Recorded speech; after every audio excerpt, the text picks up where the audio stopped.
तो सबसे पहले हम देखेंगे, देखो यहाँ पे क्या बोला है, दस due to difference in spatial arrangement the polymer shows stereo isomerism.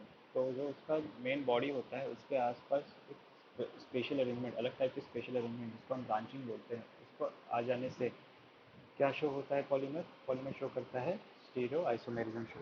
Okay, फिर आगे टैक्टिसिटी।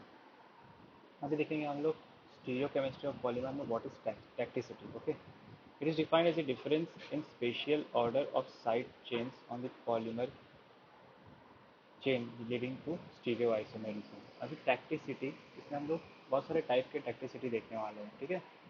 तो टैक्टिसिटी होता क्या है, इसमें हम लोग देखते हैं कि जो चेन्स हैं, पॉलीमर चेन जो है उसके आजू बाजू जो ब्रांचिंग है, वो ब्रांचिंग का ऑर्डर क्या है, मतलब उस स्पेस में किस ऑर्डर में अरेंज्ड है। Okay, so it is defined as the difference in spatial order of side chain on the polymer chain leading to the stereoisomerism. अभी देखो three types of stereoisomerisms are possible. कौन कौन से तीन type के possible है? पहला तो आइसोटैक्टिक है, दूसरा देखेंगे सिम्बियोटैक्टिक, फिर अटैक्टिक। सबसे पहले आइसोटैक्टिक देखेंगे। In this all the side chains are arranged on the same side of the polymeric backbone।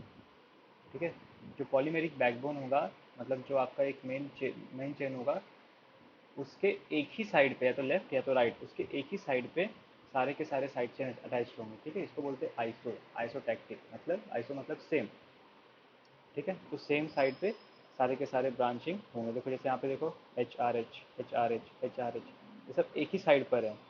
ठीक है, कोई दूसरे साइड पे नहीं है। ठीक है, इसके देखो सब ऊपर ही है, नीचे साइड में कोई ब्रांचिंग नहीं है। तो आपके side chains are arrange on the same side of the polymeric backbone. Simple.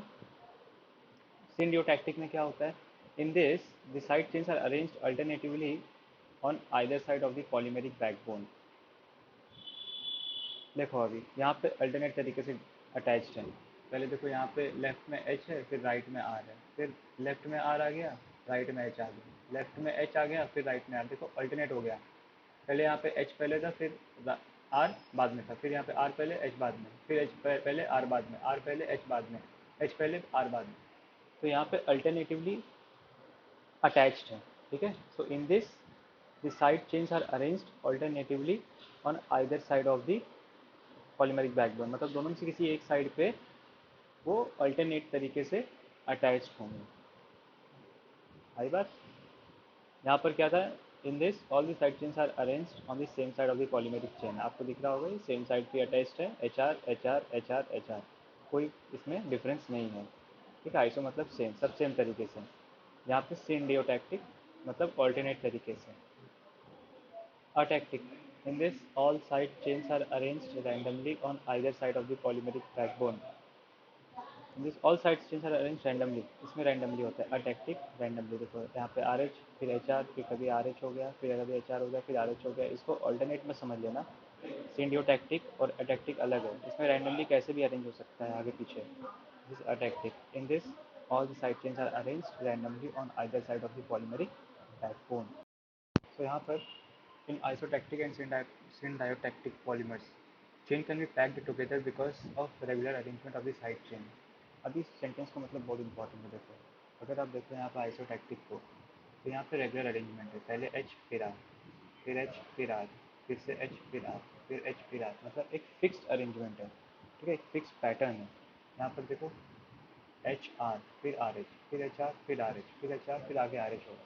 तो इधर भी एक फिक्स्ड अरेंजमेंट है। ये फिक्स्ड अरेंजमेंट को हम क्या बोलते हैं, रेगुलर अरेंजमेंट। तो यहाँ पे साइड चेन का क्या है, regular arrangement of side chain. ठीक है, तो ये रेगुलर अरेंजमेंट होने की वजह से पॉलीमर को ये क्रिस्टलिन बनाता है। क्रिस्टलिन मतलब क्या, ऐसा सब्सटेंस जिसके अंदर जो अरेंजमेंट है वो रेगुलर अरेंजमेंट होती है, उसको हम बोलते हैं क्रिस्टलिन फॉर्म। तो ये पॉलीमर को और क्रिस्टलिन बनाता है।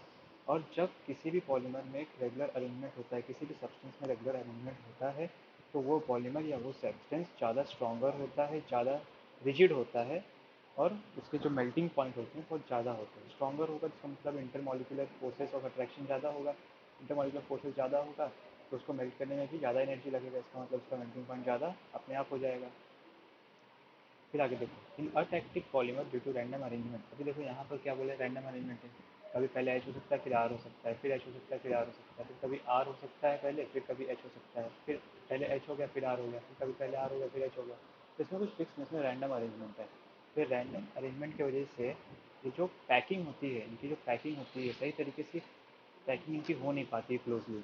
तो पैकिंग क्लोजली ना होने की वजह से इनके बीच का जो बॉन्डिंग होता है वो कमज़ोर हो जाता है, इनके बीच में काफ़ी गैप्स होते हैं, जिसकी वजह से इनको तोड़ना बहुत ईजी होता है। इसलिए इसका जो मेल्टिंग पॉइंट होता है बहुत लो होता है और ये पॉलीमर बहुत सॉफ्ट होता है।